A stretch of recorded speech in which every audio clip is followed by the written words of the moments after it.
régulièrement des manifestations ici. Ça va être la 4e ou 5e depuis le 7 octobre, plus des soirées dans les cinémas, des soirées dans les lieux d'éducation populaire.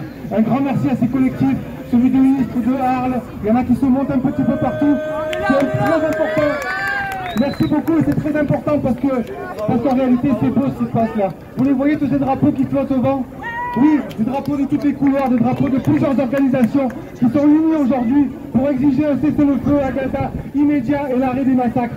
Et ça les camarades, ne doutez jamais que ça leur fait peur. Notre mobilisation leur fait peur. Et c'est pour ça qu'ils veulent les interdire partout. C'est pour ça qu'ils ont poursuivi un responsable de CGD dans le Nord. C'est parce qu'ils disaient la vérité. C'est pour ça qu'ils empêchent les manifestations de se produire. C'est pour ça qu'ils empêchent les meetings de se produire.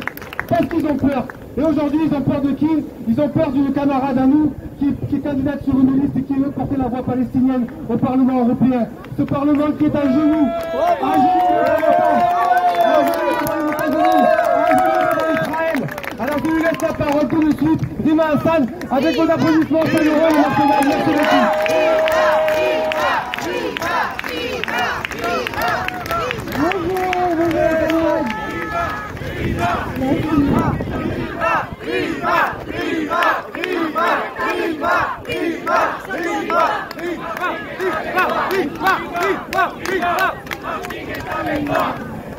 Bonjour à toutes et à tous, je vous remercie pour votre accueil.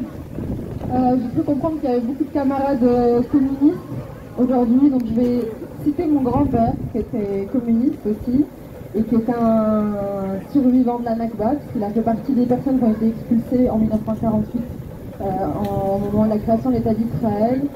Et le maire le cite dans son récit et lui disait: pour que nous puissions retourner en Palestine, il ne faut ni les armes ni la guerre, il nous faut l'éducation.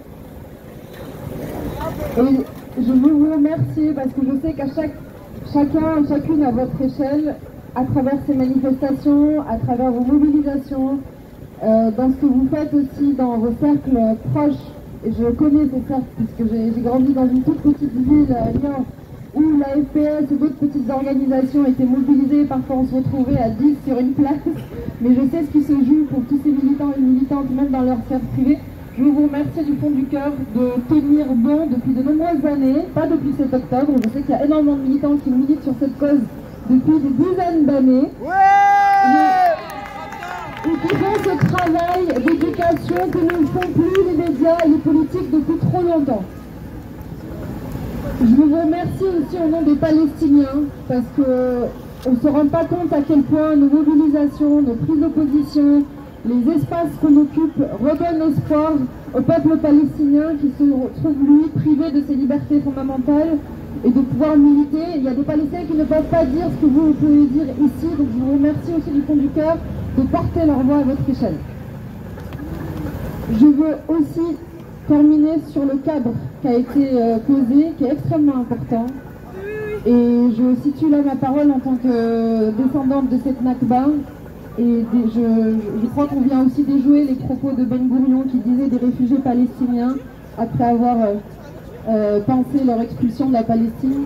Il disait que les vieux mourront et les jeunes oublieront. Et 5 générations après, je suis là devant vous, j'ai rien oublié de ce que nos grands-parents ont vécu, ni de ce que ce peuple est en train de subir. Je ne vais pas revenir sur tout ce qui a été dit, c'est le cadre. Il faut vraiment avoir à l'esprit que, avant toute cette médiatisation autour de cette urgence de Gaza, il y a un cadre qu'il faut absolument avoir à l'esprit, qui est celui de la colonisation, qui est celui du nettoyage ethnique. Tous les régimes israéliens qui se sont succédés, même ceux qu'on définit comme étant progressistes, ont eu un positionnement avec les Palestiniens qui est celui d'un rapport de colonisation, de séparation, de domination. Et il est vrai qu'il y a aujourd'hui des voix progressistes israéliennes qui restent minoritaires et qu'il nous faut soutenir. Ça fait aussi partie de notre responsabilité. Mais c'est extrêmement important de resituer la souffrance palestinienne dans ce contexte qui date depuis 75 ans. Et donc il y a une urgence aujourd'hui à Gaza qu'il faut dénoncer, qu'il faut nommer. Je vous remercie d'avoir nommé cette réalité qui est celle du génocide. Il ne faut pas oublier les Palestiniens qui vivent en Cisjordanie, qui vivent la colonisation et l'occupation et qui vivent un véritable nettoyage ethnique. J'ai eu l'occasion de le dire, si rien n'est fait dans les prochains mois, dans les prochaines années, ce qui se prépare en Cisjordanie sera pire que ce qui est en train de se passer à Gaza. et je passe véritablement mes mots, le régime israélien projettera la même chose en Cisjordanie, c'est-à-dire finira par faire de la Cisjordanie une enclave, et finira par trouver des prétextes pour bombarder cette enclave, et finira par demander à la communauté internationale de demander à la Jordanie d'accueillir des Palestiniens qui finira par expulser. Il nous faut agir en urgence dans les prochains mois, dans les prochaines années, et là je pèse mes mots aussi en tant que candidate politique. Je viens de la société civile, donc je m'engage aussi en raison de cette urgence.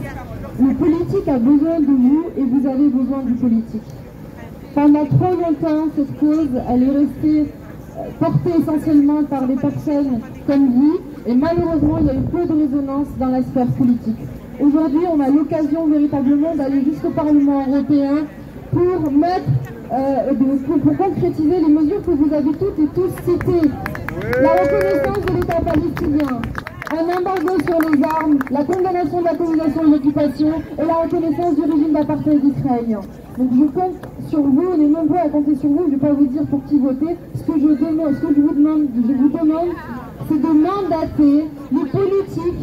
Je vous demande de mandater les politiques, quels qu'ils soient, parce qu'on est nombreux. Non, on est nombreux à porter cette cause-là, à gauche.